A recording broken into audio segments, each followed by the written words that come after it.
O meu muito boa noite a todos, sejam todos muito bem-vindos ao Tour DSM de Confinamento 2020.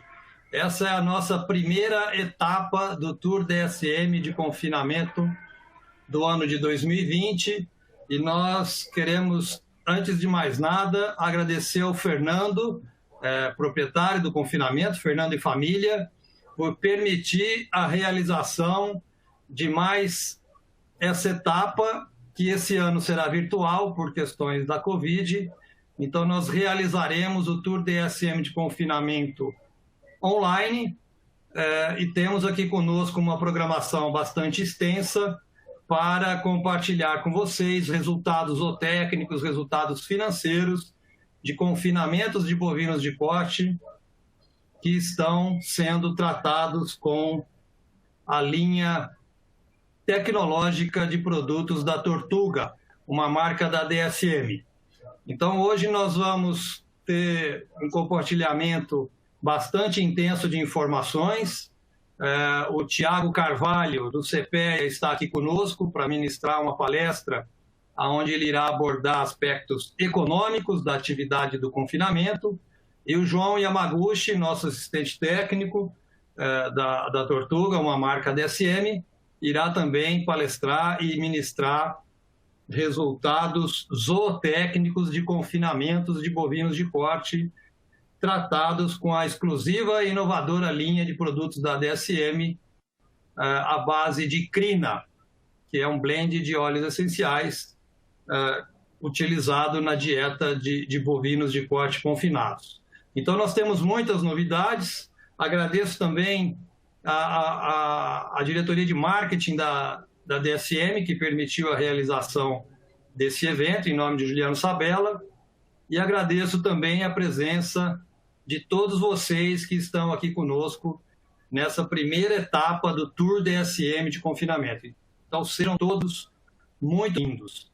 A programação consiste também numa apresentação institucional da DSM, que será realizada pelo Fred, nosso gerente distrital do estado de São Paulo, que após a minha breve apresentação aqui, o Fred assumirá a palavra para dizer para nós um pouco da história e da origem da DSM. Em seguida, o Tiago irá fazer uma breve apresentação também, e o Yamaguchi na sequência, para no final nós abrirmos para perguntas e respostas. Então, aqui nessa ferramenta, vocês podem encontrar ali o chat no QIA, em digitar as perguntas, e o Marcelo Brando, também nosso ATC, irá dirigir essas perguntas ou ao João, ou ao Tiago, ou a todos nós que estamos aqui participando do Tour DSM de Confinamento. Então, sintam-se todos à vontade. Agradeço mais uma vez a presença e a participação de todos vocês e declaramos aqui aberta a primeira etapa do Tour DSM de Confinamento 2020. E eu já queria chamar o Fred para fazer, então, o institucional da DSM. Fred, muito bem-vindo. E eu passo a palavra para você. Obrigado, Baruzelli. Boa noite a todos. É uma grata satisfação estar com vocês essa noite. Como o Marcos acabou de mencionar, é a primeira etapa do Tour DSM de Confinamento online agora, por conta da Covid, né? Óbvio que nós preferíamos estar todos reunidos na fazenda do Fernando, como foi mencionado anteriormente, né? Um parceirão nosso aí, o Fernando, a família, a Agrobier, mas por conta da Covid nós decidimos que não vai ficar 100% igual estarmos presencialmente juntos, mas vai ficar 90% igual, né? Tem o lado positivo da reunião, vamos dizer assim, de pessoas online, está se tornando cada vez mais popular, por assim dizer, né? Cada vez mais utilizado a tecnologia para conectar pessoas e, por que não, tantas pessoas aqui de diferentes regiões, diferentes áreas do Brasil, todas conectadas nessa noite conosco, nessa primeira etapa do Tour DSM de confinamento. Tá? Eu gostaria de começar falando rapidamente, para quem não conhece a DSM, tá? A DSM é uma empresa holandesa, né, cujas 3 letras que fazem parte do nome da companhia significam Companhia Estatal de Mineração Holandesa. Né? Vocês vão falar, poxa vida, né, eu não sabia que a DSM era uma empresa de mineração. Pois é, a DSM tem quase 120 anos de existência, né? Foi fundada em 1902 pelo governo holandês como uma empresa estatal de mineração de carvão mineral, né? nas minas da Holanda, né? E desde então a empresa se reinventou várias vezes, né? Esta semana passada a empresa inclusive desinvestiu de ativos que ela tinha nessa parte química, de resinas e tudo mais, e há uns 2 meses atrás ela fez uma grande aquisição de uma outra empresa de nutrição, né, global, chamada Erber Group, uma empresa da Áustria, né, comprou essa companhia por mais de 950 milhões de euros, né, foi uma aquisição enorme para contemplar e ampliar o portfólio da DSM, né? E eu vou falar mais para frente também como a Tortuga fez parte desse processo de reinvenção da DSM, tá certo? Hoje a empresa tem 25 mil funcionários ao redor do mundo, né? Uma empresa presente em todos os continentes, e o faturamento global dela é acima de 10 bilhões de euros ao redor do mundo, tá certo? Aqui vocês podem notar que só na área de nutrição animal a DSM tem fábricas espalhadas praticamente em todos os continentes, né? 46 fábricas de pré-mistura, né? Essas bolinhas verdes são fábricas de produção e síntese locais, né? As bolinhas laranja, fábricas de parceria ou de mistura. E no Brasil nós temos 2 grandes fábricas, 3 na verdade, né? 2 grandes fábricas em São Paulo, uma em Mairink, que muitos aí já tiveram a oportunidade de visitar, e uma em Jaguaré, ali perto da ponte do Jaguaré, e também outra na cidade de Pecém, no Ceará, né? Essas fábricas atendem exclusivamente a parte de produção animal, e para distribuir isso nós temos 9 centros de distribuições espalhados ao redor do Brasil para melhor atender os produtores que compram as nossas tecnologias.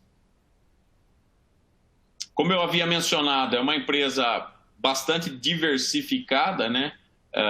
Produz de materiais eletrônicos para o famoso iPhone, né? Até resinas, como eu havia mencionado, automotivas, parte de construção, fibra Dyneema, anticorte, embalagens especiais, mas o grande negócio, como vocês podem ver, da DSM, né, que, como eu disse, veio se reinventando no século passado e nas últimas décadas, são o que nós chamamos de ciências da vida, e nós temos orgulho de dizer que grande parte do nosso portfólio hoje está associado à nutrição, tanto humana quanto animal.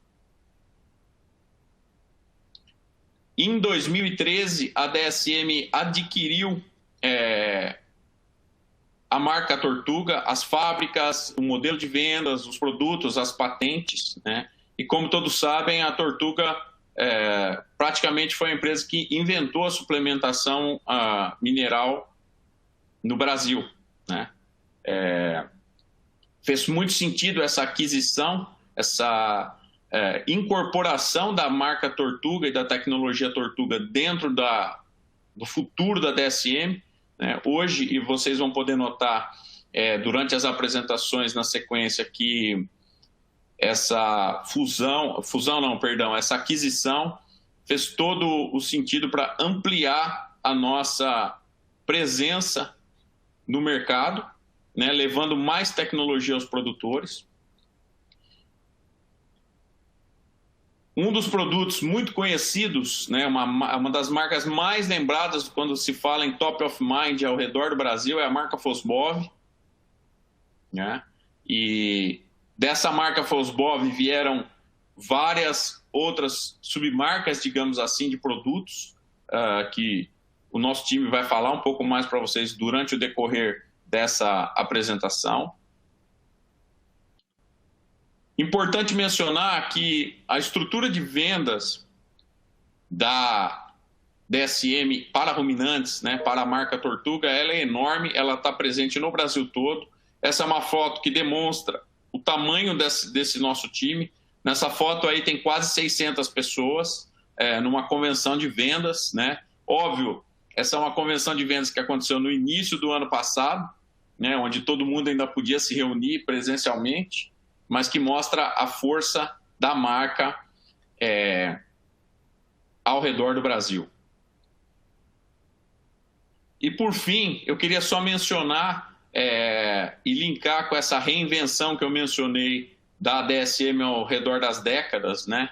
E a aquisição da Tortuga fez todo sentido, né? Especialmente na tecnologia de minerais Tortuga, né? Os minerais quelatados, né? E além das várias outras tecnologias, como vocês podem notar, que a DSM possui e vem adquirindo nos últimos anos, né, como a tecnologia OVN de vitaminas, a tecnologia High-D, que já está presente nos produtos Tortuga, a tecnologia que tem, vamos dizer, encaixado muito bem, tanto no gado de leite, mas especialmente no gado confinado, que é a tecnologia Crina, uma revolucionária enzima chamada Humstar, que também está presente nos produtos da marca Tortuga, né? Carotenoides como o beta-caroteno, que é a vitamina da fertilidade, e ferramentas, né, como o PG-DSM, entre outras, que vem auxiliando produtores ao redor do Brasil a ter mais produtividade, a ganhar mais dinheiro e a também se manter na produção, né? Hoje um grande dilema, e a gente tem visto isso cada vez mais na televisão, é a questão de sustentabilidade, né? E cada vez mais o produtor vai encarar esse desafio de se manter lucrativo e sustentável na atividade. E a DSM tem olhos voltados para essa necessidade de permanência sustentável dos produtores nas suas atividades pecuárias, e todas as tecnologias que nós temos no portfólio e estamos desenvolvendo para os próximos anos, elas estão intimamente ligadas a essa questão de sustentabilidade. Tá? Para vocês acompanharem um pouco mais dessa trajetória da empresa, né, nos sigam nas redes sociais, anotem aí, quem gosta do Instagram, procure tortuga.dsm e você segue e fica atualizado de tudo que a empresa está desenvolvendo. No Facebook, quem é mais fã do Facebook, tortuga.dsm no Facebook. E quem gosta, sugiro muito que assistam os nossos noticiários Tortuga online agora, antes era impresso, agora no mundo Covid, e também com a questão de sustentabilidade, de não usar tanto papel, esse noticiário tem sido semanal e lançado no YouTube tem alguns meses já com grande sucesso. Então acompanhe a gente nas redes sociais. Novamente, muito boa noite a todos, que vocês tenham uma noite aí agradável, de muito conhecimento, e eu gostaria de passar a palavra ao Fernando Lopes, proprietário da AgroBié, da FGJ, que gentilmente nos cedeu a sua propriedade, não só para nós cuidarmos dela, né, mas também para que a gente fizesse esse tour. Perdão, eu talvez cometi um engano, eu não tenho que passar a palavra para o Fernando nesse instante, eu tenho que passar a palavra para o Tiago Bernardino de Carvalho, lá do CPEA, que vai falar para vocês das perspectivas de mercado. E na sequência, o João e o Fernando vão falar um pouco mais da fazenda. Tiago, está com você. Obrigado e boa noite a todos. Boa noite Fred. Obrigado, né, pela introdução, pelas palavras. Agradecer novamente o convite feito pela Tortuga, né, para DSM, né, Tortuga, para participar novamente do Tour de Confinamento, um trabalho que começou a ser feito, né, em 2015. A DSM pensou com carinho em mostrar exatamente os resultados, tanto zootécnicos como econômicos, né, que as propriedades que usam a tecnologia DSM Tortuga estavam, né, utilizando, e mais do que isso é levar extensão, levar informação, levar debate. Então, fico muito contente novamente estar participando, né, ou melhor, estar participando desde 2015 desse movimento e esse ano de forma online. Sendo um pouco saudosista, basicamente um ano atrás, né, lá no dia 11 de outubro, o Fernando vai poder me corrigir, mandar um grande abraço para ele, para toda a família, né, da Agropecuária BR. A gente esteve juntos, conhecendo o trabalho, né, que foi desenvolvido, bem desenvolvido, e onde a gente pôde oferir alguns resultados importantes, né? A gente vai conversar um pouquinho ao longo da palestra, mas um trabalho bem feito. A gente tinha um custo de reposição, como é o maior custo, já estava se elevando na época, né? Já do início, lá de agosto, mas ele conseguiu, com uma dieta bem balanceada, com uma dieta entre os confinamentos do ano passado, uma das mais efetivas, né? Por isso que é importante esse benchmark, com um custo de reposição paulista um pouco mais alto, mas realmente ele conseguiu fechar a conta, né? Então a gente vai conversar um pouquinho, não evidentemente do que foi, mas pautado no que aconteceu naquela época, mas principalmente olhando para frente. Eu acho que é o que todo mundo espera. A arroba vai bater R$300, eu acho que é a pergunta.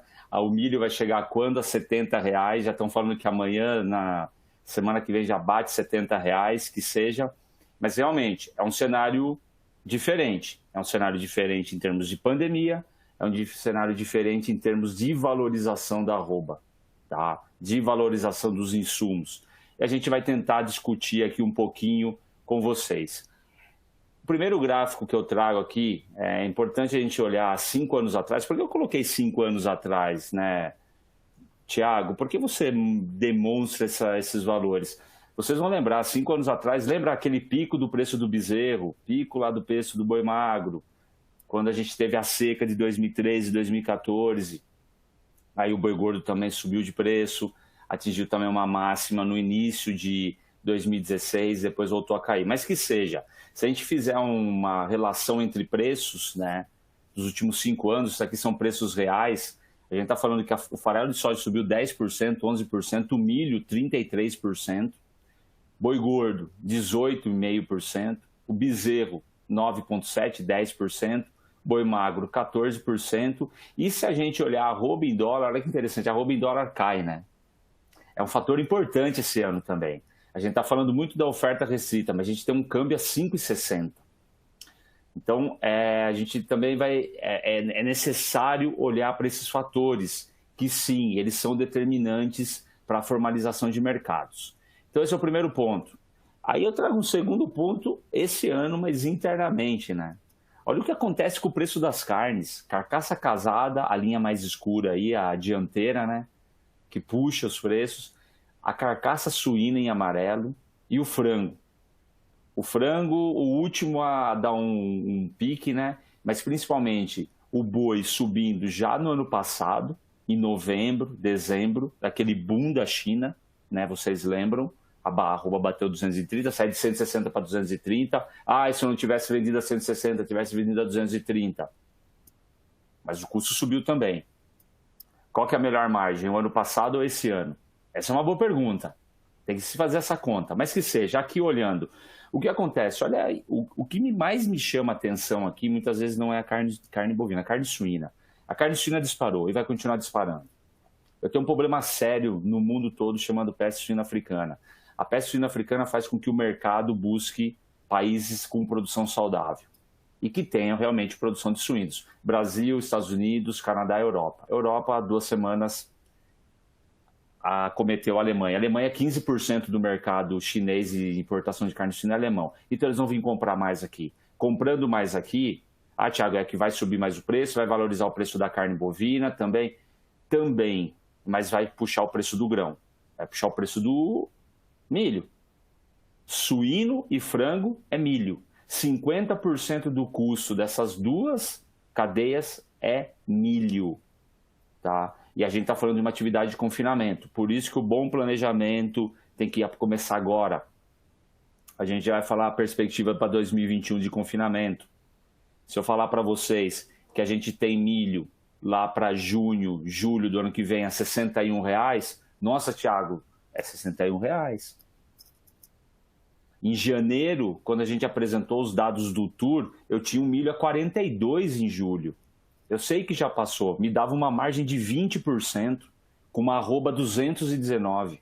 219. Hoje a arroba está 200 e, podemos dizer, quase 260, 255, com milho a 70. A arroba subiu, os custos sobem também.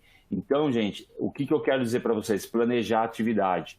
Porque o mundo, nesse curto prazo, vai demandar muita proteína do Brasil. Principalmente carne suína, China, vai puxar o frango, que é a carne barata, e a carne bovina, vocês estão vendo o que está acontecendo, somado a uma oferta restrita. Então, esse é o cenário de carnes, tá? Vamos lá. Se a gente olhar como que é formado o mercado, basicamente, economia a gente discute demanda e oferta.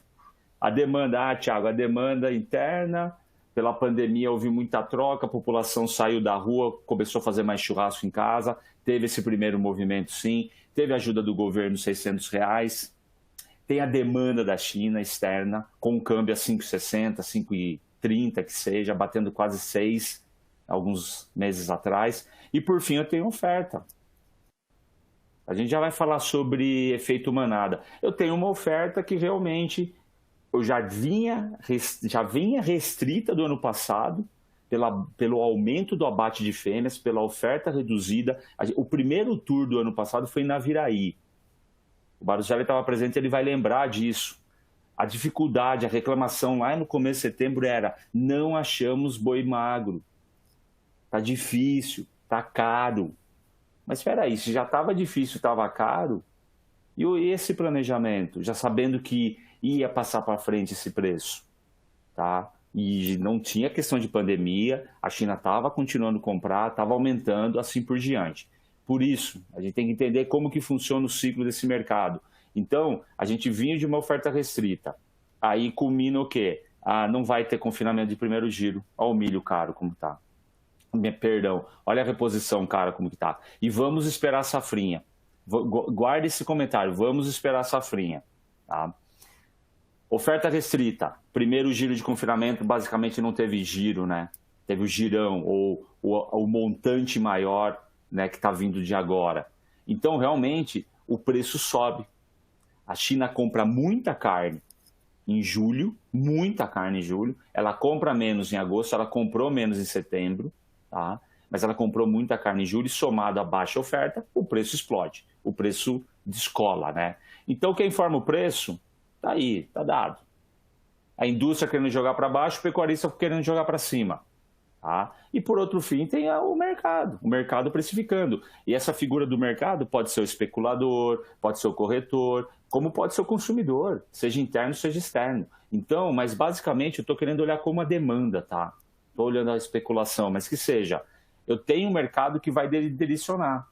Eu consigo pagar uma picanha R$100 o quilo, como está quase hoje no mercado, 90, R$100 aqui em São Paulo.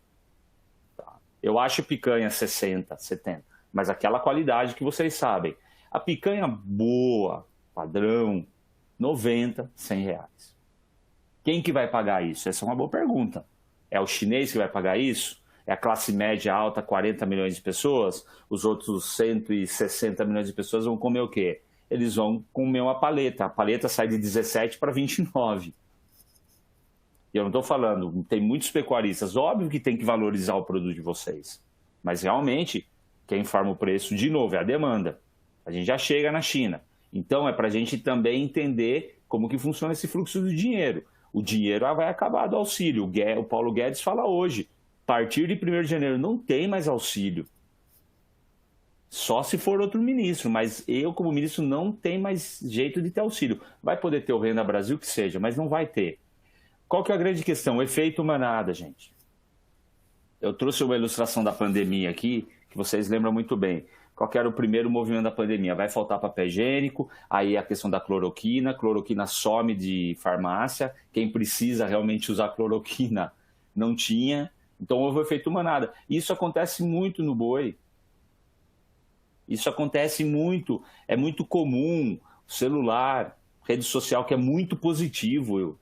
Por exemplo, nós do CPE, a gente está cada vez mais buscando integralizar WhatsApp, Telegram, formas de comunicação. Isso é fantástico. Só que ao mesmo tempo que é fantástico, pode ser perigoso. Não vou confinar esse ano, não.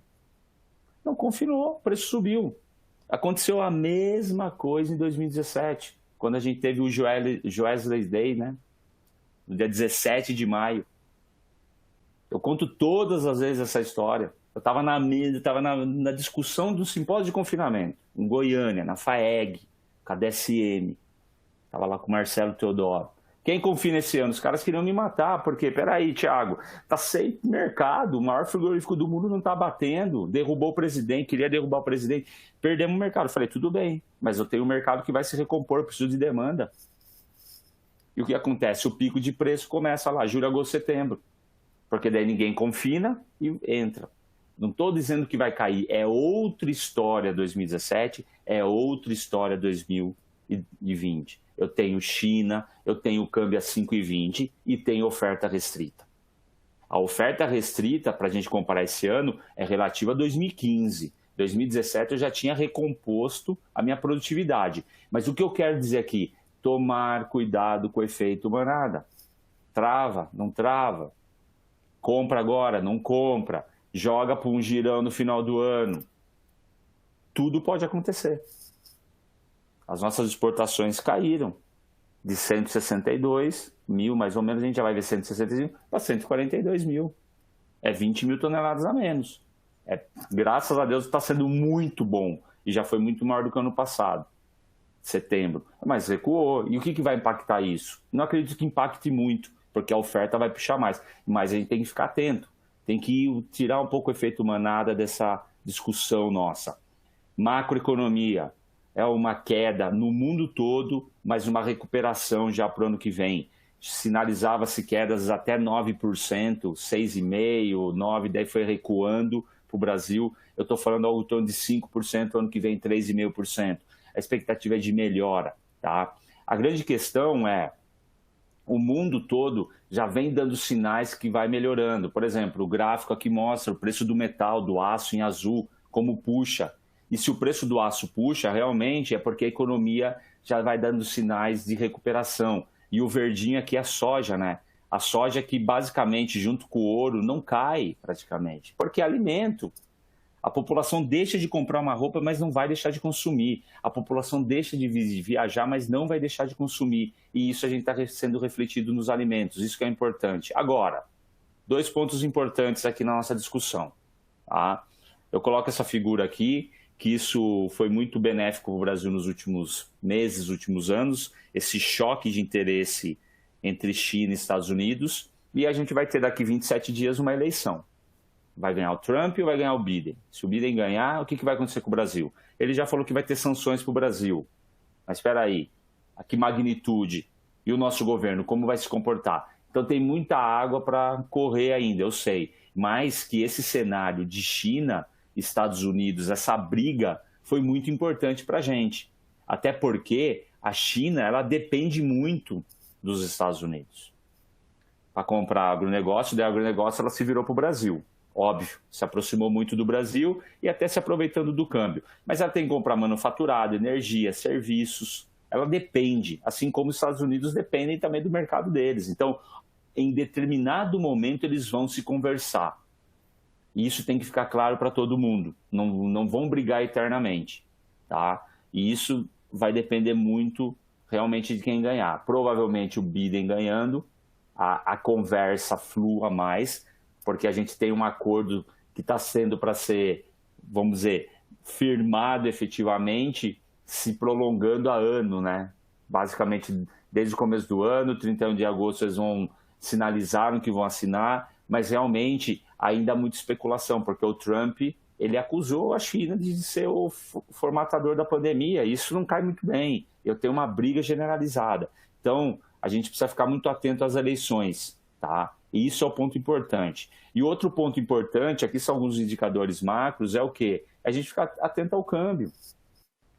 O câmbio, e as nossas exportações estão sendo boas, entre aspas, benéficas, porque realmente a gente tem a 5,60. Então, a nossa carne está uma das mais baratas do mundo. A gente está falando algo em torno de 45 hoje, fechando. Hoje o boi gordo fechou a 258 em São Paulo, caiu um pouco de 257 para 253 de segunda para terça e hoje já recuperou para 258. Né?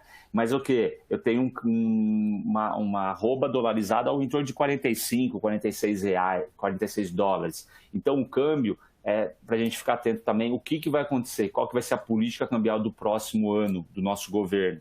Até porque a inflação deve subir e os juros também devem ter uma alta assim no ano que vem. Então o dinheiro fica um pouco mais caro. Mas que seja, o câmbio está sendo a estrela, o câmbio explodiu e vem mostrando aí sinais de que devem continuar em alta, isso favorecendo as exportações.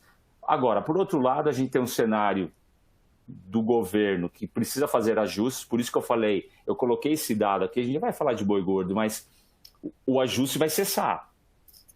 Não tem mais de onde tirar dinheiro, eu preciso fechar minha conta, porque o governo está estourando. E muito do câmbio está 5,60, porque o mundo fica com medo, fala, o Brasil vai estourar os gastos. Então, se não tiver uma política de controle de gastos, realmente o mundo ele vai acusar, tá? E daí é desemprego, etc. Agora, a gente tem problemas estruturais, né? Pagamento de tributo, por isso que a reforma tributária é importante. A gente é o país que mais trabalha para pagar tributo. E muito mais do que Bolívia, Venezuela, Argentina, Paraguai, eles estão lá para baixo. A gente paga muito. E é uma reforma que tem que ser aprovada. Grande preocupação, desemprego. O desemprego vai subir esse ano, já bateu 13,8. A expectativa em alguns centros é que chegue a 14,5, 14,7. O ano que vem seja maior. Infelizmente, porque a gente não viu ainda o reflexo da quebradeira de empresas, aqui no Brasil e no mundo. E isso afeta o mercado doméstico, porque olha que interessante, as vendas no varejo. O que mais subiu de venda? É o verde aqui, que é alimento, hipermercado, basicamente, e a linha rosa aqui, que é móveis, eletrodomésticos. A turma fica mais em casa, vai comer, alimento de subsistência, óbvio, e também algum eletrodoméstico. Pesquisa do Google falou que o que mais foi consumido foi máquina de pão, né? Fazer pão em casa, televisão, muita gente comprando novas televisões e também aparelhos de computador para facilitar o trabalho. Mas que seja, se eu pegar vendas de carro e venda de vestuário, que é o amarelo, despencou. Vai quebrar um monte de empresas desse segmento. E a roupa vai vir ficar mais cara. Então eu tenho uma troca de orçamento aí muito importante nesse cenário. E por fim, Thiago, e se esse cenário for ruim, o que deve acontecer? Aqui são algumas simulações que a gente faz, né? O que é importante destacar aqui? Já começamos o ano com uma oferta reduzida de carne, ou melhor, com déficit de carne, faltando carne no mercado doméstico. Por isso que o preço subiu e por isso que o preço sobe. Agora, se realmente acontecer uma retração do PIB, algo em torno de 4%, 5%, a gente vai ter uma redução aí no consumo de algo em torno de 1,6 a 2,2. Isso representa quase 1 quilograma per capita. E qual que é o efeito disso? Vocês estão vendo isso, o efeito disso? Zero. Por quê? Olha o que está acontecendo com as exportações. A gente já exportou mais de 25%, mais de 24%, perdão, de quase 25% do que a gente exportou em 2019.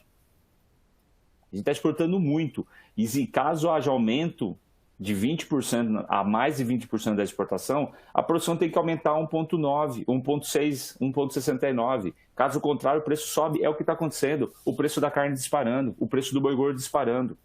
Então, quando rompeu o aumento de 20% das exportações em relação ao ano passado, o preço estourou. E começou a acontecer isso a partir de quando? A partir de julho. Ou melhor, a partir de agosto do preço da carne, mas principalmente julho, quando teve o boom das exportações para a China em julho. Tá? Então, esse é o cenário. Então, basicamente, é isso que vai acontecer em termos do consumo de carne. algo em torno aí, o segundo quadrinho cenário aqui, vai cair algo em torno aí de 70 gramas por habitante ano. Vamos colocar, fazer uma conta só para vocês entenderem. 1 quilograma habitante ano. Ô, Thiago, mas 1 quilograma, o que é isso? 1 quilograma a gente faz em cima da população geral. 200 milhões de pessoas. Eu estou falando de 200 milhões de quilos. 200 mil toneladas. Opa, 200 mil toneladas é o que a gente vai exportar mais para a China. Perfeito. Então, houve um equilíbrio, de novo, oferta e demanda. A oferta estava reduzida, o preço do bezerro, boi magro, boi gordo subiu. Mas só subiu mais o preço do boi gordo porque eu tinha uma China. Coisa que não aconteceu. Vocês lembram em 2015?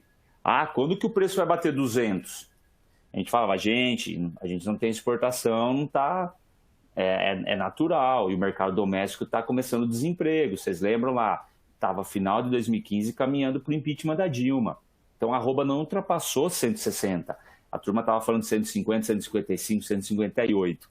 Não ultrapassou. Ela realmente reduziu para 148, mas era outro cenário. A gente não tinha uma China, tá? Então, só para a gente encerrar essa parte de consumo, é isso que importa. Pensando na demanda interna, elasticidade de renda. Subiu a renda, subiu o consumo de carne bovina de primeira e de segunda. Caiu a renda, caiu o consumo das duas. Porque a elasticidade de renda, como eu falei, uma paleta de 17 para 29 fica caro, né?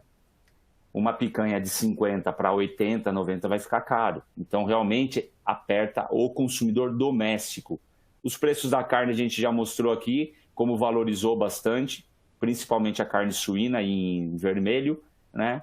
E aí a gente entra na arroba do boi e na arroba da carne. Setembro foi o segundo mês do ano que a arroba do boi passou a arroba da carne. A arroba da carne, já no começo de outubro, já passou a arroba do boi. Valorizou forte, vem valorizando fortemente, tá? E aqui é o preço do boi gordo. Esses aqui são os preços deflacionados dos últimos 5 anos, 15 até aqui. Vocês lembram o que aconteceu? Lembra? 2015 pico, aí todo mundo segurou fêmea para produzir bezerro, bezerro caro, caro, caro. Aí todo mundo aumentou a produtividade e eu tive essa queda, né? Aí combinou aqui com a denúncia lá do Joesley para o Temer, né? Mas depois o mercado recuperou, mas eu estava com alta produção aqui. E aqui começou a entrar a China entrou aqui. Mas basicamente a gente está falando aí de uma arroba muito forte, muito superior. Tiago, você também falou, o custo subiu, concordo. Mas a arroba deu uma boa valorizada, sim, nos últimos meses. E comparado nos últimos 5 anos. Se estava depreciado ou não, também é outra história. Mas, realmente, a arroba se valorizou. E como valorizou naquela época, 2015, que aconteceu com o preço do bezerro e do boi magro, como descolou do preço do boi. O preço do boi gordo em vermelho. E foi o que aconteceu esse final de ano. Esses últimos meses. Descolou. O preço do boi gordo agora está valorizando mais do que os outros dois. Mas houve esse descolamento. E possivelmente eu tenho a turma vai segurar mais matriz e como está segurando, o número de abates menor dos últimos anos é exatamente para produzir mais o ano que vem. Essa é a lógica, tá? Aí como mostra o abate de animais, é o meu menor abate desde 2012, 2011. Tá? Então a gente está batendo menos animais, porque tem menos animal no campo, né? Olha que interessante. O preço do boi, a linha mais escura começa a subir, eu começo a reter fêmea, eu diminuo o abate de fêmea. Isso sempre aconteceu. Aconteceu em 2015 e está acontecendo agora. Isso é natural do mercado, tá? E também a gente está batendo mais novilha, né? Ano passado a gente abateu, foi o recorde de novilha. Esse ano começamos abatendo muita novilha ainda e ultrapassando aí 11, 10% do total abatido. Então é um volume muito grande. E aqui a gente, tudo que eu falei, a gente teve a reversão do abate, né? A gente abateu bastante em 18, 19, o azul e o amarelo, as fêmeas, aqui 18, 19, aí começa a cair o preço, porque falta animal de reposição para acontecer. E olha o preço do bezerro. Eu tive picos em 2002, picos em 2008, daí um pico que era para ser em 2014, depois de 6 anos, foi em 2015, né, por causa da seca, né, que foi prolongada, e aí a gente está falando de um pico de 2020, Será que não é 2021, Thiago? Talvez ele possa chegar valorizado no começo do ano, sim, por causa dessa seca. Não está chovendo, gente. E a estação de monta? A turma está desesperada, vai começar a estação de monta, e aí o que nós vamos fazer? Né? Vai empurrar mais o ciclo? Então, é esses fatores, sim, que a gente precisa ficar atento no dia a dia. Agora, eu preciso produzir mais arrobas em cima de um bezerro. Eu tenho que ter mais arrobas, porque o meu bezerro está saindo mais gordo. Então, eu tenho que produzir mais arrobas de boi gordo para conseguir comprar um bezerro. Ó. Cada vez mais, ó, essa linha azul está subindo. Cada vez eu preciso de mais boi, mais arrobas de boi para comprar um bezerro. Essa é a grande lógica. E as exportações, como eu falei, até setembro. Olha que loucura. Basicamente é 200 mil toneladas, aquela 250 mil toneladas a mais, aquilo que eu mostrei para vocês. Aí o preço explode mesmo. Agora, olha o que aconteceu. A gente reduziu algo em torno de 20 mil toneladas, de agosto para setembro. É a tendência? Tradicionalmente, o mês de outubro, o Japão compra bem. A China compra bem. Então vai depender muito desse movimento, assim como dos outros países. A China, mandorinha não faz verão. Realmente a China está fazendo verão esse ano. Ela está comprando muita carne, tá? Ela vem comprando muito, mas a grande questão é que também a gente tem uma valorização, ó, aquilo que eu falei. A arroba do Brasil, hoje, peguei uma média setembro, mas hoje eu estou falando de 45 já. 45, eu já chego próximo do Uruguai, não que eu vou chegar próximo dos Estados Unidos, mas a nossa arroba vai ficando cara. Mais cara que a Argentina, mais cara do que o Paraguai. São esses os indicadores, mas eles realmente não têm oferta, né? Agora, o que é isso, Thiago? O Brasil está aqui, ó, os maiores exportadores de carne. Então aqui, ó, Brasil e Estados Unidos. A gente ainda não está exportando para os grandes mercados pagadores, como é um Japão, um grande mercado da União Europeia, Coreia do Sul. Então tem um mercado ainda, a gente para chegar aqui no que a Austrália faz, tudo que esse mercado faz é importantíssimo. A gente tem margem ainda para chegar. E aí a gente chega para os desafios de confinamento, tanto esse ano e pensando no ano que vem, né? Qual que é a grande questão? Milho, né? Mas olha que interessante a relação de troca. Aí é mais para a gente provocar. Vou falar muita questão de grão com vocês, né? Olha que interessante. Aqui é 2020, o amarelo. A relação de troca esse ano não está tão ruim. A gente olha o preço da saca de milho, nossa, está muito caro. Mas o do boi também valorizou. A nossa relação de troca, o amarelo, é o melhor do que os últimos anos. Ó, aqui em setembro foi melhor. Preço de setembro do milho.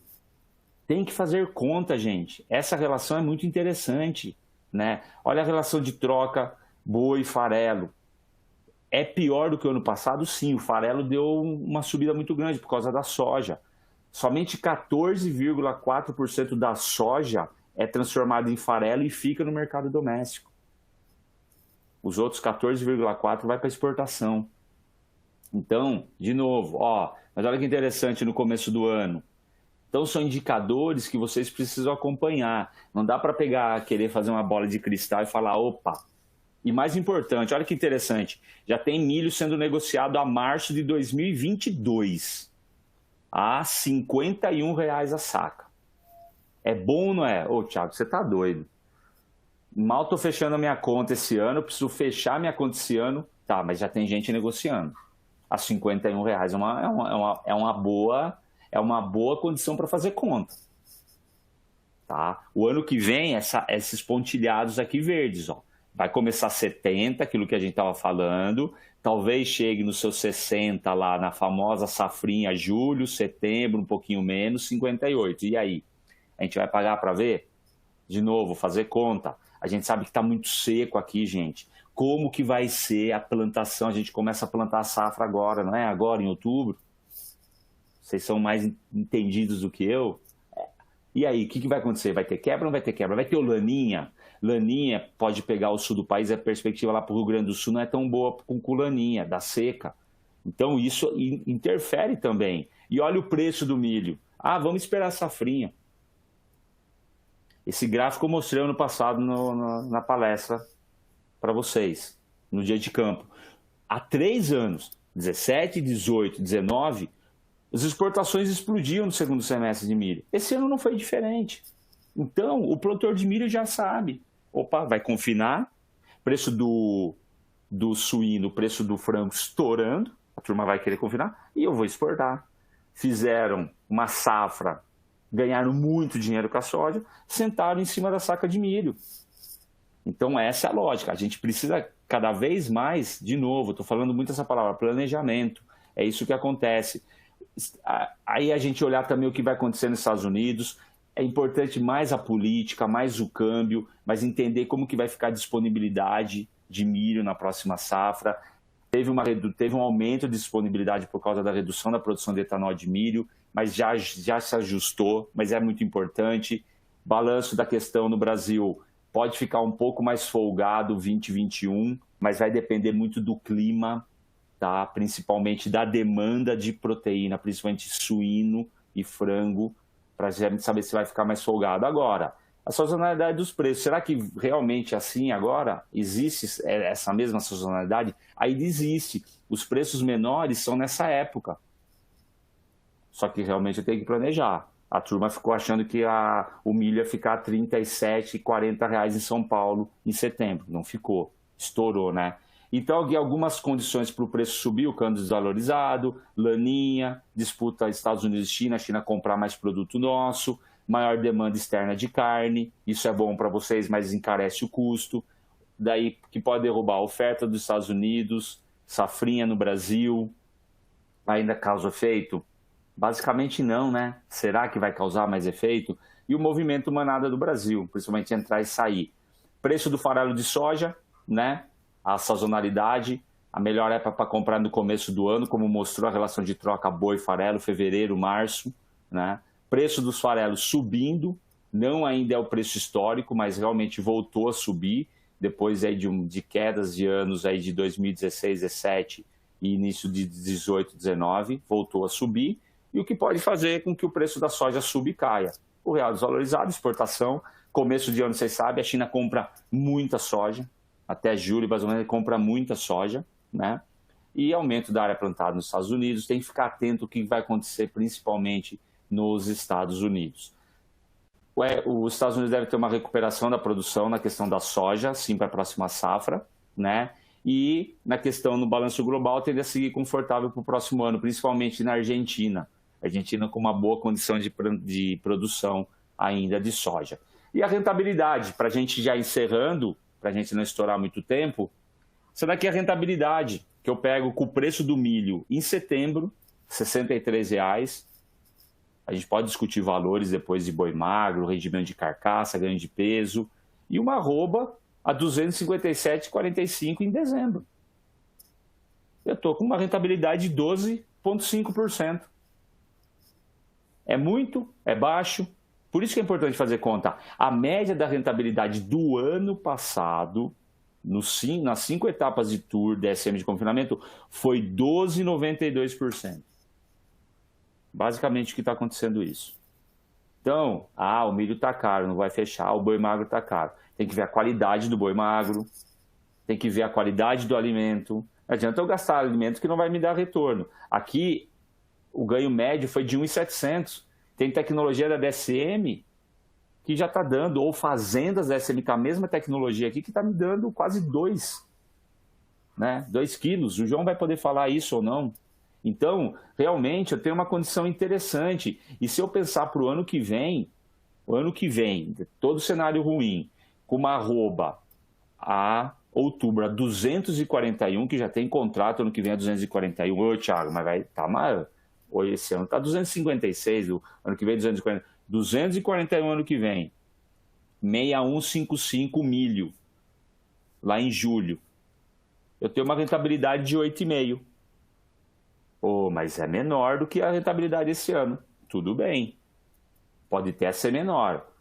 O que vai acontecer ano que vem? Uma boa pergunta. Acho que está todo mundo querendo saber o que vai acontecer com o preço da arroba. Eu acredito no primeiro semestre muito forte ainda. Por todos esses efeitos de clima que eu falei, atraso na estação de monta, tem todo esse processo que vai se redesenhar. Um alimento caro, tá? O câmbio ainda forte, tudo isso se desenha, sim, mas realmente o ano é muito longo. Esse ano, Quem previa tudo o que aconteceu? Então, se eu tenho números e tenho tecnologia, por que não usar? Isso é importante. A gente tem um cenário de incerteza tanto interno como externo, principalmente nos Estados Unidos. Menor oferta de animais para abate, esse vai impactar ainda o ano que vem, sim, principalmente o primeiro semestre, tá? Crescimento no maior de consumo de proteína, economia e desenvolvimento, abrimos mercado, a China comprando muito mais, mas a Malásia, a Filipinas, a Indonésia comprando carne bovina, nossa, isso é importante. O Egito habilitando novas plantas, consumidor, ele sempre vai ser o foco. E aí, padrões rigorosos de produção sustentável, nem vou entrar nessa discussão, mas tem aquela pegada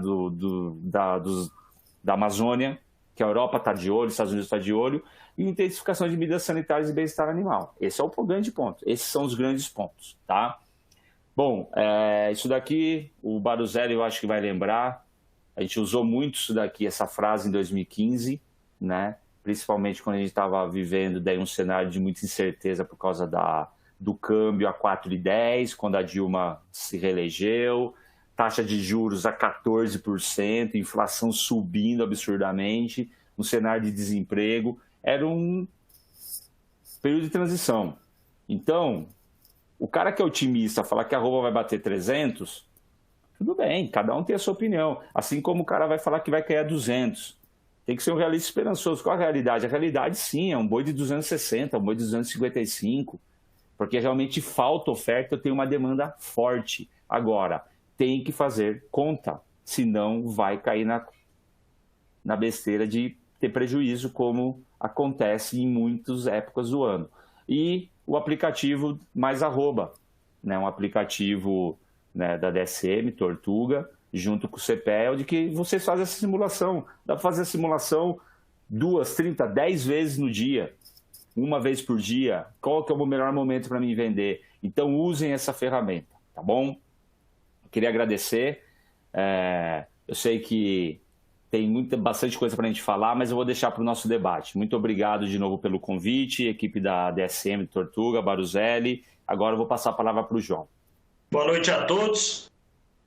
Eu sou o João Vitor Yamaguchi, gerente técnico regional da DSM Tortuga, sediado no interior de São Paulo, cidade de São José do Rio Preto.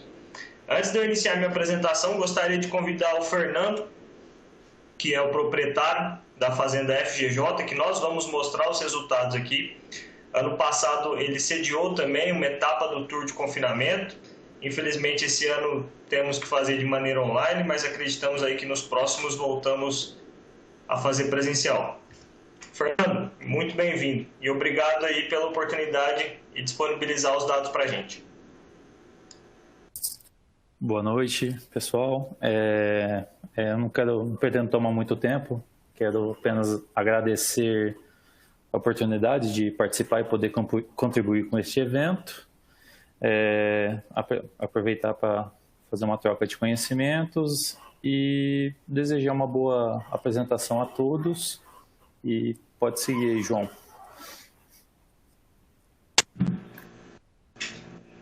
Obrigado, Fernando, pela participação. Como dessa vez, falado devido ao Covid, nós vamos fazer o evento de maneira online, a gente preparou um vídeo para vocês terem uma ideia melhor de como é a fazenda, quais são as estruturas, as particularidades da estrutura, e eu vou falando durante o vídeo e depois nós damos continuidade mostrando os resultados da fazenda. Como vocês podem ver durante a apresentação do vídeo, uma estrutura de confinamento aí que tem o curral de manejo, o barracão, os currais de confinamento, uma vista panorâmica dos animais, filmagem via drone. Essas são duas linhas que nós chamamos de A e B. Essa linha A são animais Nelore que estão nesse primeiro plano, e a linha B é a linha de baixo, que são animais cruzados. Então nós fizemos essa separação durante esse ano. No vídeo vocês podem ver algumas particularidades. Os currais têm concreto em volta do bebedouro e também do coxo, no beiral do coxo, para não evitar problemas de acesso, para evitar, na realidade, problemas de acesso dos animais, tanto ao bebedouro quanto ao coxo. Nessa vista panorâmica vocês podem ver a disposição dos currais, tá? Alguns currais já tinham sido abatidos, então a fazenda aproveita para juntar o esterco e conseguir lançar esse esterco nas pastagens, que aqui são feita a recria. Aí nós podemos ver o barracão, que é armazenamento sistema de box. São 6 boxes, onde o primeiro é o milho em grão, passa por uma moagem e o milho seco. Fosbov confinamento crina, tecnologia da Tortuga, uma marca DSM que é utilizado nesse confinamento, onde o Eduardo, nesse caso, está misturando aí com a ureia para ser distribuído no vagão. O volumoso utilizado foi silagem de cana, como vocês podem ver, é o último ingrediente que nós colocamos no vagão, e depois tempo de mistura aí de 5 minutos antes de ser distribuídos. Vocês podem ver que a linha B são animais mais de cor, né, como a gente costuma falar, mestiços. E um detalhe que podemos ver é que quando chega no final de um curral, é necessário fechar a boca do vagão e anotar exatamente qual foi a quantidade de comida, de insumos que caiu para aquele determinado curral. Essas são fotos dos animais com 75 dias de coxo, que foi quando foi feita a filmagem. Então, só para ilustrar a qualidade dos animais Nelore e anelorados. Podem ver que é um gado comercial, como compra, não tem o padrão genético como se fosse uma fazenda de cria, mas tem melhorado muito, e nós vamos abordar muito essa questão da genética nos resultados. Então, a linha B, para terminar o vídeo, vocês podem verificar aí que é uma linha dos animais mais mestiços. Estrutura do confinamento, essa foto panorâmica mostra bem. Hoje a capacidade estática dele é 2.000 cabeças, mas podemos expandir até 2.500 aí pela área disponível nos currais. 22 currais, sistema de L, então são a linha A, B e a linha C, que faz o L. O confinamento de 2020, que nós vamos mostrar o dado, é o giro 1 de 1.024 cabeças, tá? Que está no curral na linha A e na linha B. Barracão de insumos, como mostrado no vídeo, com 6 boxes, sistema de box para armazenamento dos insumos. A fazenda possui para armazenar o volumoso, que o volumoso é utilizado silagem de cana, 2 silos trincheiras, e por uma oportunidade da fazenda esse ano de cortar uma cana de uma fazenda que foi arrendada muito próximo, ao lado da fazenda, conseguimos estocar bastante alimento aí, tanto às vezes como fazer uma recria fechada ou para aumentar o número de animais confinados aí no ano que vem. A opção de confinar o menor número de cabeças em relação à capacidade estática desse ano foi muito de encontro com o que o Thiago acabou de falar, do efeito manada.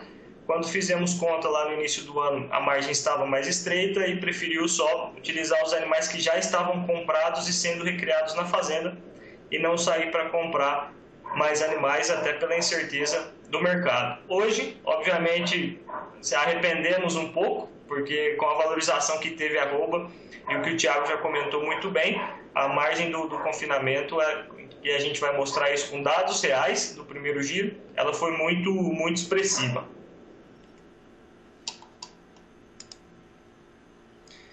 Nesse ano, isso aí vale para todos os confinamentos, existem determinados fatores que são fundamentais para o sucesso de um confinamento. O primeiro, obviamente, animais, que nós precisamos dos animais para fazer um sistema de confinamento.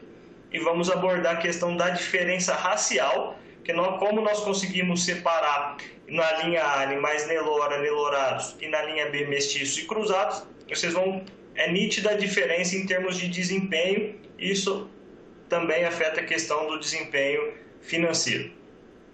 Comida e água de qualidade. Então, quando nós falamos de confinamento, nós pensamos nos melhores insumos disponíveis e água, tanto em quantidade quanto qualidade. Foi uma fazenda que nós iniciamos o trabalho há 5 anos atrás e sempre pegamos muito firme na questão dos bebedouros, ainda mais num calor que está fazendo esses dias, nós sabemos qual a importância de uma água, tanto em quantidade quanto em qualidade.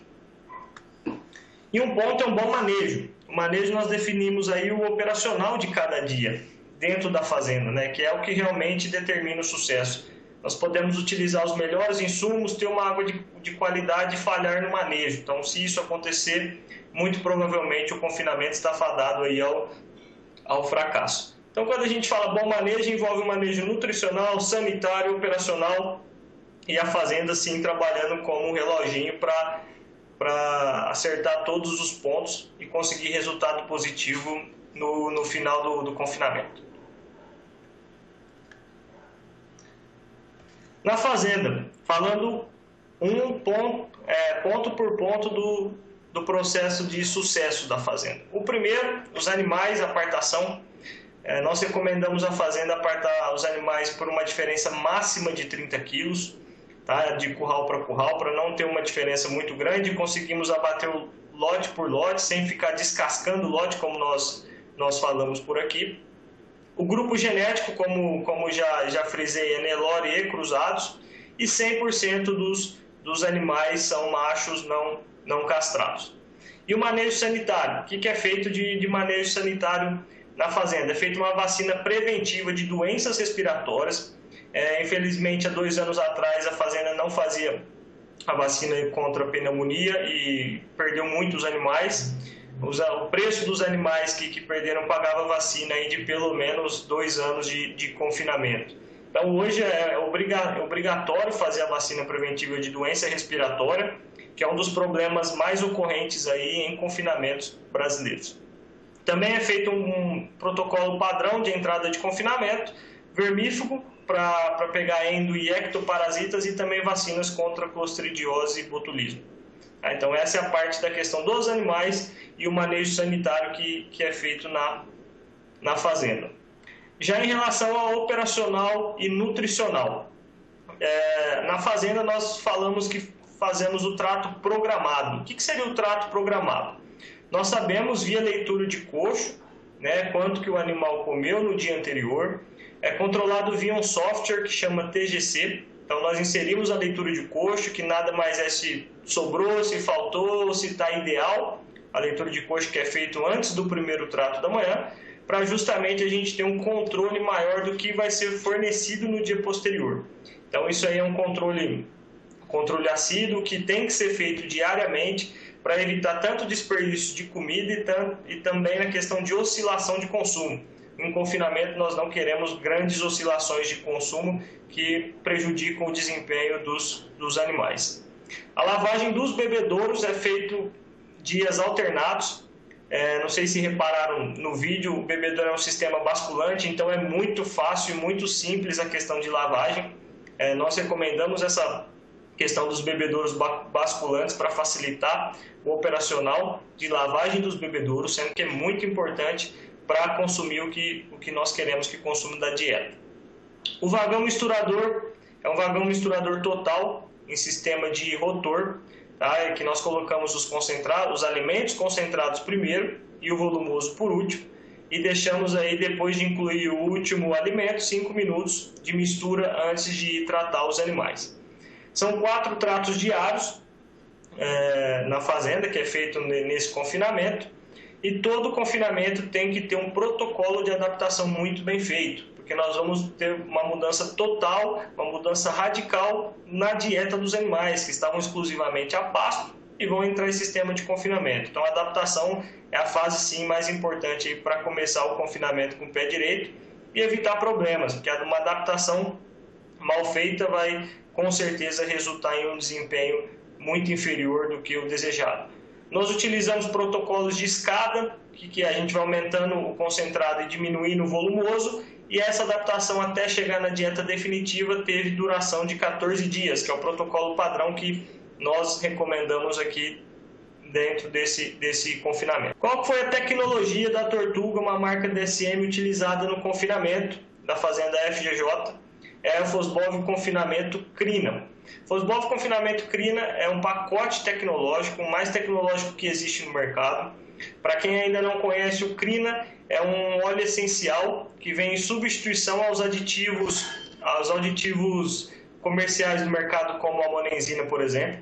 A função dentro do rumen do animal é exatamente a mesma, eliminar bactérias gram-positivas, melhorando o metabolismo energético e produção de energia do animal.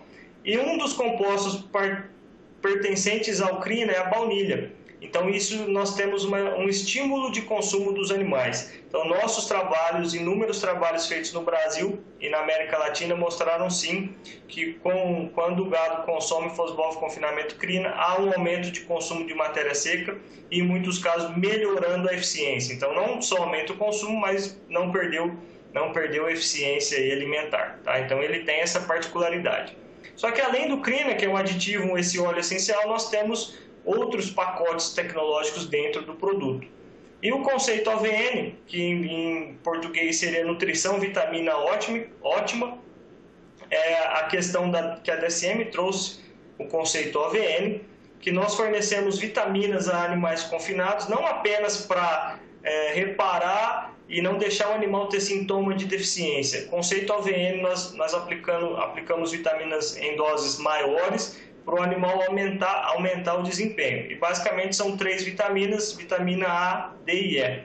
Como exemplo, altas doses de vitamina E pode aumentar tempo de prateleira da carne. Então isso é muito importante para o consumidor final também. Biotina, que é a vitamina B8, muito utilizada em confinamento, em bovinos de leite, para proteção de casco. Então é uma vitamina que está envolvida em saúde do casco. Nós sabemos que animais com algum tipo de doença no casco, eles vão desempenhar menos, não conseguem chegar no coxo com uma certa facilidade. Então a biotina ela tem esse poder de melhorar a saúde dos cascos dos animais. Além disso, contamos com levedura, que é um aditivo, leveduras vivas, que é um aditivo para melhorar o ambiente ruminal, também melhorar a questão do desempenho. E os famosos minerais tortuga aí, que são os minerais carboamino fosfoquelato, com maior biodisponibilidade, também pensando aí em questão de aumentar desempenho dos animais. Então, vocês podem observar que é um pacote tecnológico. Quando a gente fala de crina, nós estamos falando aí de um pacote mais tecnológico que existe no mercado aí, porque associa vitamina, biotina, leveduras aí e também a questão dos minerais tortuga. Quais foram as dietas utilizadas no confinamento? Nós vamos mostrar aqui, mas lembrando que não é receita de bolo. Todas as dietas que nós fizemos é sempre pensando no melhor custo-benefício. E quando eu falo custo-benefício, entendam a questão de reais por arroba produzida dentro do sistema de confinamento. Então nós sempre fazemos essa análise, mas a gente colocou a dieta aqui para mostrar para vocês como foi feita. Pode observar que são 2 dietas, nós chamamos uma de terminação 1 e a outra de terminação 2. A ideia não era fazer 2 dietas, porém, como todo confinamento de 2020 sofreu com problema de insumos, tanto alta de insumos durante o período de confinamento, quanto também escassez. Então, nós começamos utilizando como fonte proteica o farelo de algodão, como podem observar, e terminamos utilizando a torta de algodão. Então, foi uma opção devido à escassez do produto farelo de algodão durante o período de confinamento. Um outro detalhe, que esse ano nós optamos pelo custo-benefício não utilizar polpa cítrica, que sempre foi utilizado nos confinamentos aqui do estado de São Paulo, porque teve uma alta muito grande e na época que fechamos a dieta, fechamos os custos do confinamento, ela não se mostrou viável, tá? Não é regra, tem muito confinamento que, dependendo dos outros preços de insumo, sim, incluiu a polpa cítrica, mas nesse caso não foi viável. Então, além desses ingredientes, nós utilizamos silagem de cana, milho, caroço de algodão, farelo ou torta, depende da dieta, fosbol confinamento crina como núcleo aditivado e ureia pecuária. Então, essa é a dieta que nós utilizamos no confinamento, tá? Na tabela estão expressos os números em quilos de matéria seca por animal dia, tá? E as porcentagens também, mesma coisa. Mas vamos lá para os resultados, que é o que importa, nós mostrarmos que utilizar a tecnologia no confinamento traz resultados em termos financeiros, que é o que importa no final do bolso aí dos produtores. Como falamos, vamos separar o resultado em grupos genéticos, então, sendo um grupo genético Nelore, o outro grupo genético cruzado. Então, até o momento dessa reunião que nós temos hoje aqui, tinham sido abatidos 673 cabeças das 1.024 que entraram no confinamento. Então, foram abatidos na média 79 dias, 429 quilos de entrada, sendo que o Nelore entrou mais pesado e, consequentemente, foi abatido mais pesado. E no rendimento de carcaça, nós já notamos aí uma diferença a favor do Nelore. Então, nós sabemos que o Nelore tem, sim, um rendimento de carcaça superior a animais mestiços. E vamos ao ganho, né, que a gente se apega muito ao ganho médio diário. Então, o Nelore, dos animais abatidos, 1,7 kg de ganho de peso vivo por dia contra 1,630. Então, nós já vemos aí uma diferença positiva novamente para o Nelore. Só que o que nós avaliamos hoje em termos de confinamento, nós chamamos de ganho médio diário, só que de carcaça e não de peso vivo. Porque o que remunera o produtor efetivamente é a carcaça do animal. Então, esse é um importante índice para avaliar em confinamento. E nós temos que o Nelore, 1,14, 1,140 kg de carcaça por dia, enquanto o cruzado, os animais mestiços, 1,06. Então, aí nós já vemos uma diferença de 80 gramas de carcaça por dia. Tanto porque o Nelore ganhou mais peso, quanto ele rendeu mais lá no frigorífico. Outro ponto muito importante, como nós avaliamos consumo via software, nós conseguimos separar quanto consome o Nelore e quanto consome o mestiço. E aí nós vemos outra grande diferença dentro do confinamento, sendo que o Nelore comeu 2,37% do peso vivo de matéria seca e o cruzado 2,53%. Então é sabido, quem fica no campo de uma maneira rotineira sabe que os cruzados, sim, eles têm a capacidade de consumir mais do que o Nelore. Outro importante índice que nós avaliamos é a eficiência biológica, que é um resumo do que a gente vem comentando. Quantos quilos de matéria seca o animal tem que comer para colocar uma arroba, tá? Então nós vemos aí uma larga vantagem do Nelore frente ao cruzado. E isso reflete num importante indicador financeiro que nós utilizamos em confinamento, que é o reais por arroba produzida. Então, o Nelore produziu uma arroba abaixo dos R$150 e o cruzado acima dos 160. Tá? Então, esse foi o panorama que nós tivemos de resultado nesse confinamento esse ano. Então, nós tivemos o Nelore foi mais eficiente em 8% em termos financeiros, ou seja, ele foi mais econômico em 8% para produzir uma arroba. E nós precisamos desse número para fazer uma análise na hora da compra dessa recria que vai ser confinada no ano que vem. Então, no mesmo peso, um animal Nelore você pode pagar mais em relação ao animal cruzado. E aqui nós temos em números. Cada fazenda tem que ter o seu, mas esses números que nós estamos passando dão uma grande baliza, porque nós confiamos aí no jeito que coletamos os dados e na forte gestão que temos nesses dados aí dentro da fazenda. O valor médio de venda desses animais que já foram abatidos foi 242. Então, o que nós temos? Um resultado por arroba de R$85. Como fizemos esse cálculo? 242 menos 156 aí, que foi a média do custo da arroba produzida. Nesse confinamento, nós produzimos 5,72 arrobas e o resultado produtivo foi R$491. Então, quase R$500 de resultado produtivo. Mas vamos lá, o que é esse resultado produtivo? A gente não leva em consideração o custo do animal magro nesse resultado. Nós pegamos simplesmente quantas arrobas ele produziu e multiplica quanto que sobrou por cada arroba dentro do confinamento. Se nós quisermos avaliar o custo do boi magro, então esses animais no início do confinamento entraram custando R$192 por arrobas e foram vendidos a R$242. Então, por si só, nós já tivemos uma valorização forte da arroba desses animais. Só que eles conseguiram chegar nesse valor porque foi uma recria bem feita, com suplemento proteico energético, que diluiu esse ágio que foi pago nesses bezerros, nesses garrotes, até entrar no sistema de confinamento. Durante o confinamento todo, desembolsamos R$900 e vendemos o animal a quase R$4.900. Então, nós temos de resultado final, utilizando esses números, R$1.200 por cabeça. Obviamente que a valorização da arroba ajudou sim nesse lucro, mas o confinamento foi muito eficiente esse ano, até mais que o ano passado, em colocar arrobas. Vale um detalhe, nós temos os dados do ano passado também. a diária, o custo da diária aumentou em 25% esse ano. Se nós analisássemos esse número aí de maneira isolada, a gente não confinaria. Mas como a gente teve uma melhora dos índices produtivos e essa valorização da arroba, a margem sobre a venda, que é a distância da receita sobre o que você desembolsou para produzir uma arroba, esse ano foi de 35%, enquanto o ano passado foi de 15%. Então, apesar da diária assustar 25% maior que o ano passado, a rentabilidade, a margem sobre a venda foi muito, muito maior. Outros indicadores zootécnicos que são muito importantes para avaliar um sistema de confinamento.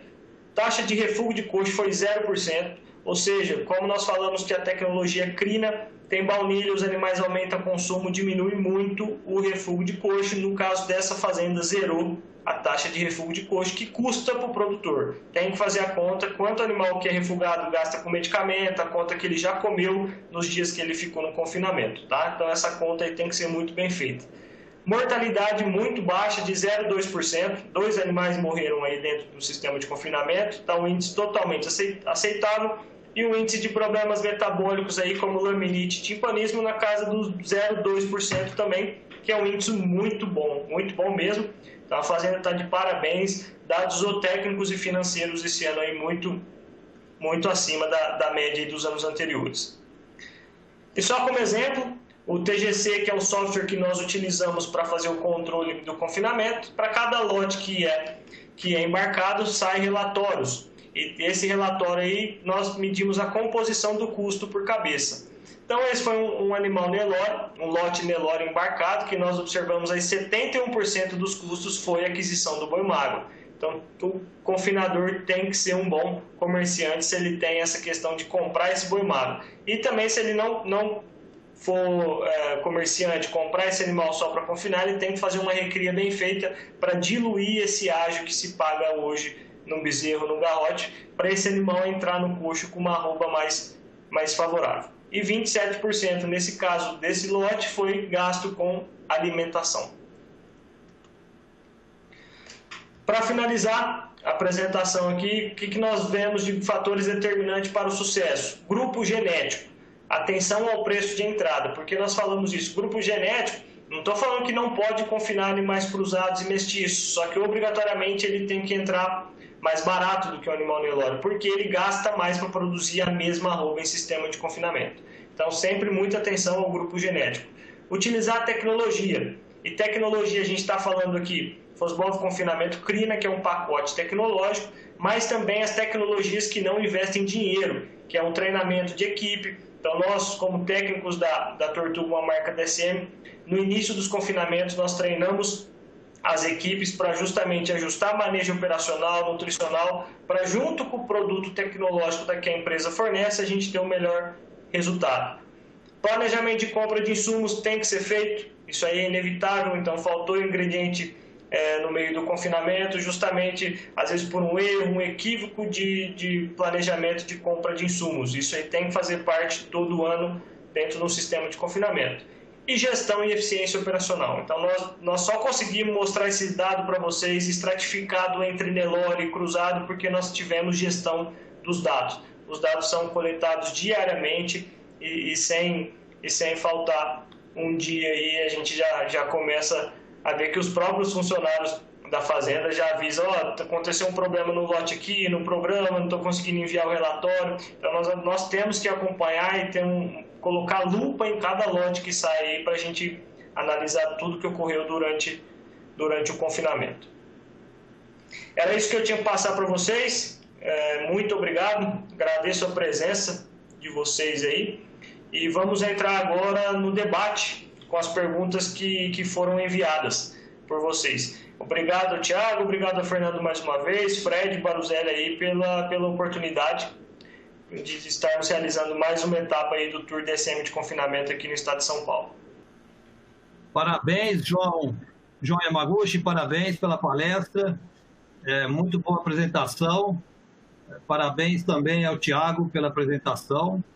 Vou fazer uma pergunta para o Thiago, o que espera do preço da arroba em 2021, Thiago?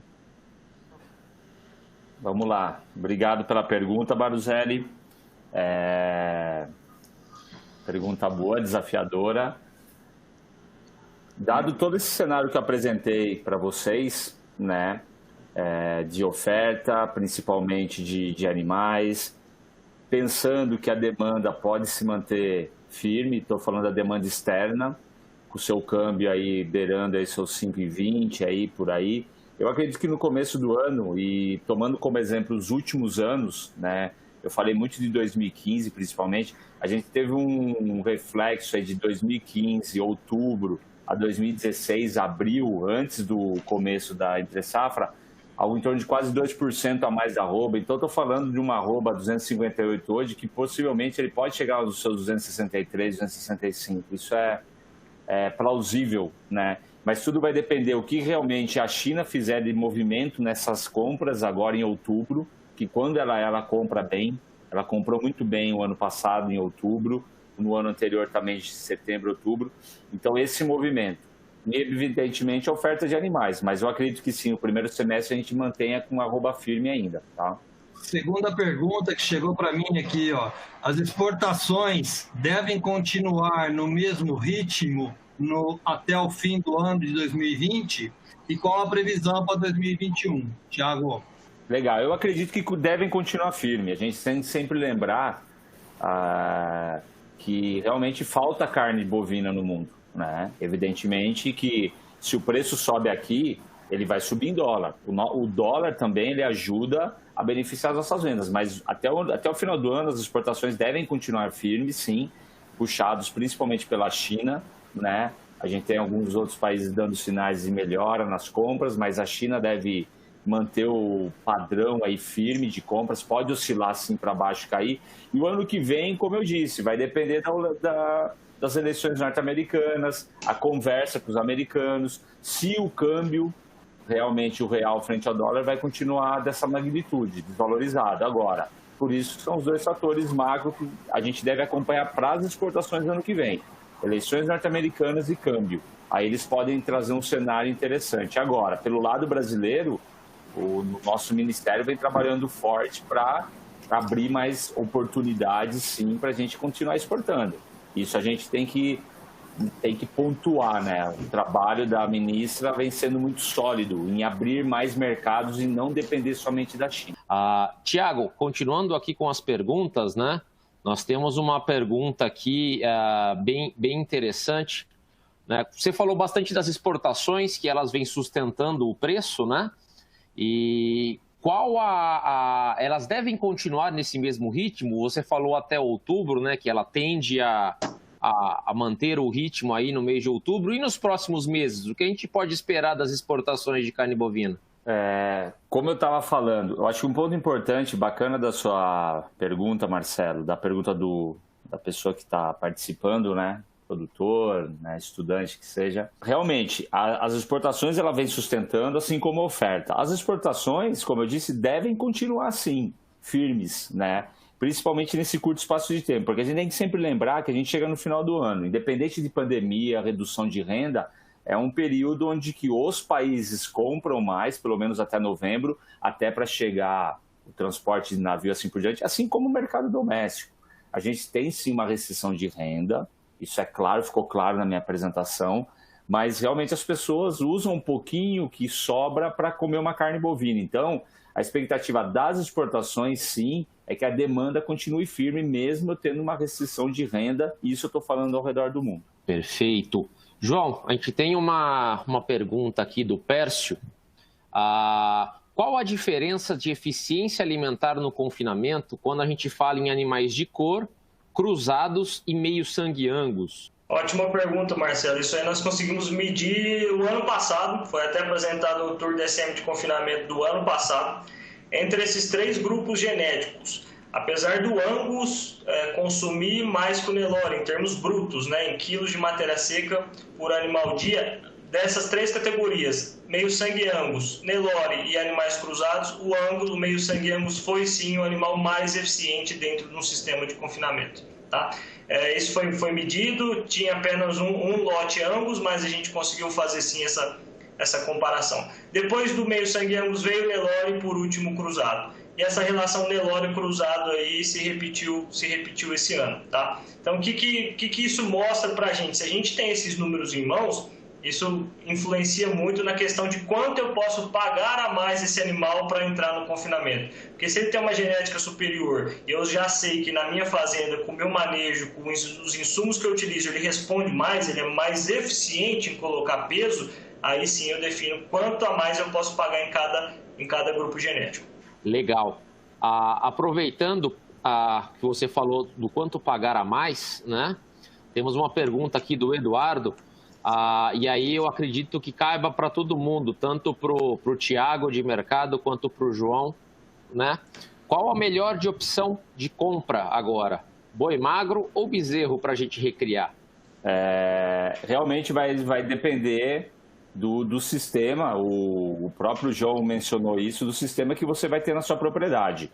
Me recordo quando a gente estava em 2015, abril de 2015 em Rio Verde, um pecuarista me perguntou: Thiago, eu paguei R$ 1.570 de um bezerro, paguei caro ou paguei barato? Eu falei, depende, quando que vai sair, qual que é o sistema de engorda que você vai usar, né? Ele falou, tradicional, eu vou até terminar em confinamento, mas eu vou fazer uma recria, vai daqui 2 anos, possivelmente, né? E ele não confinou mais, porque realmente ele perdeu o time do jogo e em 2017 o preço tinha caído por outros fatores. Então, o mercado, muitas vezes, ele é muito cruel, mas vai depender do que você tiver dentro do sistema. Se você tiver um sistema para você fazer essa recria mais rápida com o bezerro e compensar pelos custos, vale a pena o bezerro também, tá?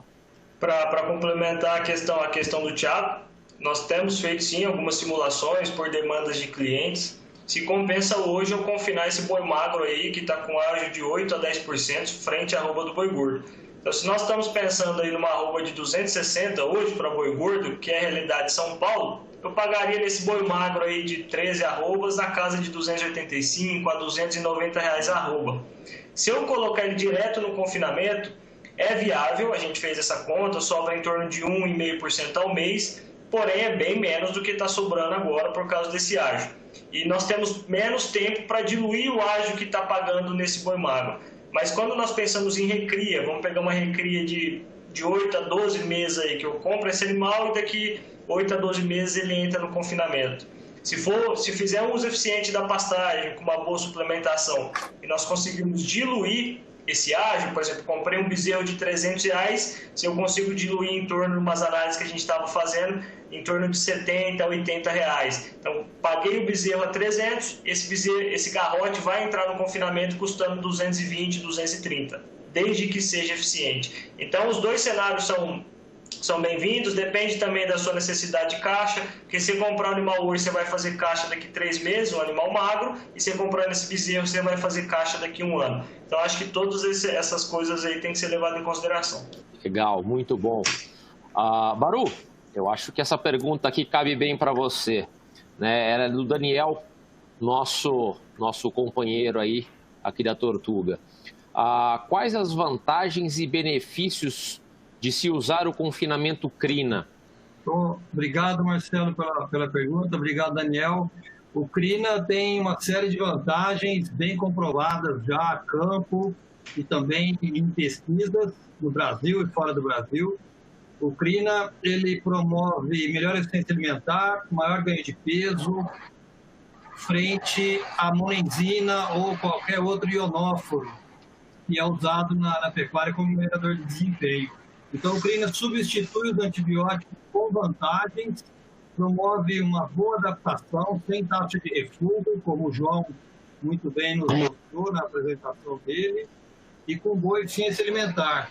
A eficiência biológica muito boa, também foi demonstrado pelo João, principalmente no grupo Nelore, mostrando que esse aditivo, esse ingrediente crina, realmente para ficar na pecuária de corte. Ele proporciona uma série de vantagens em relação aos antibióticos e ionóforos que são utilizados hoje como melhoradores de desempenho. Legal, obrigado, Baruzelli. Vem com mais uma pergunta do Pércio para o Thiago. Thiago, 2021 seria um ano recomendável para iniciar um projeto de cria, considerando a tendência do mercado de segurar mais matrizes e aumentar a oferta de bezerros? É uma pergunta bacana, obrigado, Pércio. Se a gente olhar o histórico, né, ou olhar os gráficos, fazer uma análise grafista, realmente é esse o momento de você ter cria. Na verdade, o momento de você ter cria era 2019 para você realmente ter o bezerro 20, 21. Tá? Essa é a lógica grafista. Agora, a gente tem que sempre lembrar que o mercado é muito dinâmico, né? Vocês devem receber vários vídeos, o que a gente está exportando de bezerro, o que a gente está exportando de animais, seja pelo Pará, seja pelo sul do país, assim por diante. A dinâmica no mundo vem mudando muito em termos da demanda por produtos agrícolas e entre eles pecuária, seja carne bovina, seja animais. Então vai depender da região que você vai estar, sim, né? Independente, eu falei das exportações, mas foi muito comum esse ano a busca por bezerro gaúcho, porque o bezerro gaúcho era um dos bezerros mais baratos, coisa de agosto, setembro, em detrimento de outras regiões, porque são vasos comunicantes, eles vão se conversar, tá? Então eu acho que não é que seja ruim, não é que seja bom, tá? Tem que fazer, como o João falou, de fazer contas, isso é muito importante. A gente tem que entender um pouquinho essa dinâmica, ele pode vir se assim eficiente, mas qualquer movimento de baixa de preço é aquela velha história, não é um desânimo, isso daí vai ocorrer, é natural, porque está todo mundo segurando fêmea para produzir o bezerro. Então uma oferta se desenha maior. Agora vai depender se a demanda externa por carne ou por animal e também a demanda interna que tende a melhorar ano que vem, em 2022, consigam sustentar.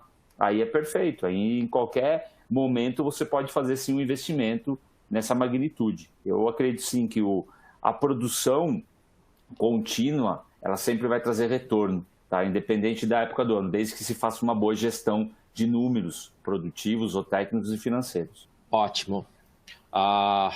Tenho mais algumas perguntas aqui e eu gostaria de incluir uma pergunta minha também. Tiago, nessa questão de mercado, né, a gente tem visto aí projeção de preço de milho e etc., e temos já alguns contratos, como você comentou, de boi aí para o ano que vem, né? Já algumas coisas. A trava de preços é hora de fazer ou ainda está muito longe para a gente pensar no ano que vem para se trabalhar a trava de preço? É uma boa pergunta, tá? Até porque você tem uns custos envolvidos. Evidentemente, se eu fizer uma opção, um seguro do boi, isso oscila em termos de arrobas, vai depender o parâmetro e vai depender a distância até podemos dizer, o preço, né, o prêmio. Mas também eu tenho o mercado futuro, que daí eu preciso realmente ter um fluxo de caixa maior. Eu sou sempre da opinião que se existe essa ferramenta, de certa maneira, eu usaria. Tá? No sentido, por que eu falo de certa maneira? Desde que eu tenha realmente essa gestão financeira. Porque é uma ferramenta que está aliado ao produtor, principalmente. Mas, infelizmente, quem mais usa realmente é a indústria, porque que seja a indústria tem mais conhecimento ou a indústria ela tem uma gestão melhor, que seja. Tá? Mas, realmente, a gente vê que a indústria vai se protegendo cada vez mais de oscilação de preço. E seria interessante o produtor entrar cada vez mais nesse processo. Independente se está perto ou longe. Eu falei alguns números. A gente fala de outubro do ano que vem é 245, um milho é 61, né? Então, o milho a março de 22 a R$51. Então, são situações que, primeiro, fazer a conta. Se realmente tem sentido e a conta dá uma margem, sim, é momento de sim travar. Tá? O mercado pode subir, pode cair, é muito incerto. Não preciso falar de incerteza, vide o que aconteceu esse ano. Eu citei dois times, né? Que o empresário tentou derrubar o presidente. Por mais que a gente fale, isso pode acontecer. Isso pode acontecer, mas nunca ia imaginar, depois do impeachment da Dilma, talvez ninguém ia imaginar isso. Pandemia, ninguém vai imaginar. 2005, a fitosa. Mas que são N situações que podem fazer com que o mercado derreta e como o mercado exploda. Então, realmente, fazer conta é importante. Puxa vida, um boi de a 241 lá na frente me deu um retorno positivo, por que não travar? Tá? Então, acho que por mais que esteja longe, acho que é importante, sim, se aproximar cada vez mais desse tipo de mercado. Eu tenho a percepção que, por mais que esteja longe, hoje nós estamos numa realidade de pico de preço de insumo, preço de diária. Hoje nós estamos falando em uma diária acima dos R$12 no estado de São Paulo. E se a fazenda for eficiente, ela vai colocar uma arroba nos animais custando R$175 a R$185.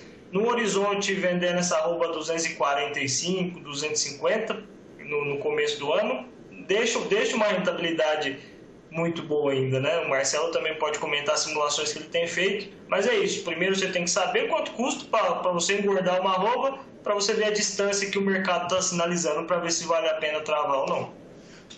Perfeito. Só um comentário. Lá para maio a gente tem contrato aqui para o ano que vem a 253, né? Então é uma arroba firme, né? Se eu estou falando de uma arroba de 175 custo a 253, puxa vida, né, gente? A gente está falando aí de uma margem aí de quanto, né? 70, 80 reais. Exato. Pessoal, vou fazer uma última pergunta, tá? Até porque a gente já está estendendo aí o nosso tempo. Uma pergunta da Maria Cecília, da Fazenda Santa Clara, né? Em propriedades que fazem o ciclo completo, a cria, recria, engorda, quando é melhor eu semi-confinar ou engordar um boi a pasto? Como eu faço para tomar essa decisão? Vamos lá, responder essa questão. Ela não é simples, porque depende muito da realidade de cada fazenda, mas fica muito vago se eu responder depende.